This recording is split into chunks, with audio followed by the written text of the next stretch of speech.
जैसे किसी ने एक प्रश्न लिखा था कि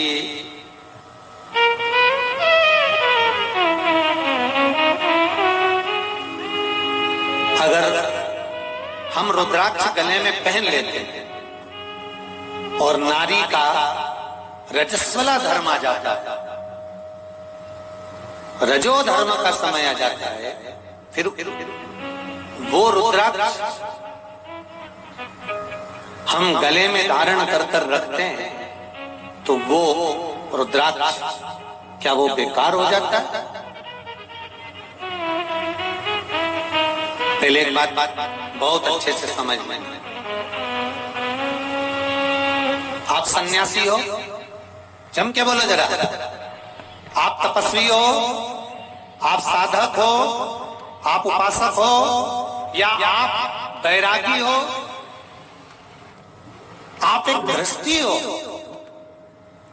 घर में रहने वाली मां गोदी में रखा हुआ बालक अगर गंदगी भी कर दे, पूरे कपड़े को भी बिगाड़ दे, तो मां बच्चे का कपड़ा बदल देती है और बदल कर मां को ये जरूरी नहीं है कि उसको साड़ी बदलना, उसको कपड़े बदलना या उसको फिर नहाना। बच्चा जब गोदी में होता है तो माँ की गोद में कितनी बार भी गंदगी कर दे, फिर माँ अपने कपड़े बार बार नहीं बदलती, उसी कपड़े से काम करती रहती है, उसी कपड़े से सेवा करती रहती है, उसी कपड़े से भगवान का पूजन भी करेगी तो भगवान स्वीकार करेगा। क्योंकि मातृत्व के लिए, माँ के लिए, नारी के लिए छोड़ दिया गया है कि तुम पर हाँ, आप अगर पूजन करने बैठ रही हो तो आपको ये 7 दिन पूजन नहीं करना।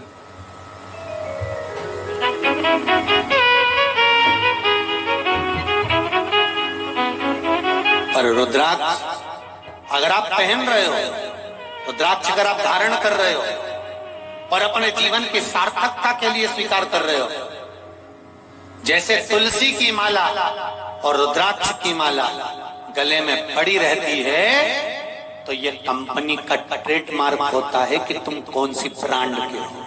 ये कंपनी का ट्रेडमार्क है। तुलसी की माला पहनकर प्राण छूट गए तो बैकुंठ चले गए, और रुद्राक्ष की माला पहनकर प्राण छूट गए तो कैलाश धाम चले गए। ये कंपनी का ट्रेडमार्क है कि तुम्हारी ब्रांड क्या है। रुद्राक्ष उतारा नहीं जाता बार बार। भगवान शिव की भक्ति करो तो जैसे बालक माता की गोद में होता है और वो गंदगी कर रहा है, कुछ कपड़ों को उसने बिगाड़ दिया, उसमें दोष नहीं है। माँ बच्चा दोनों के लिए वो श्रेष्ठ है। उसी तरह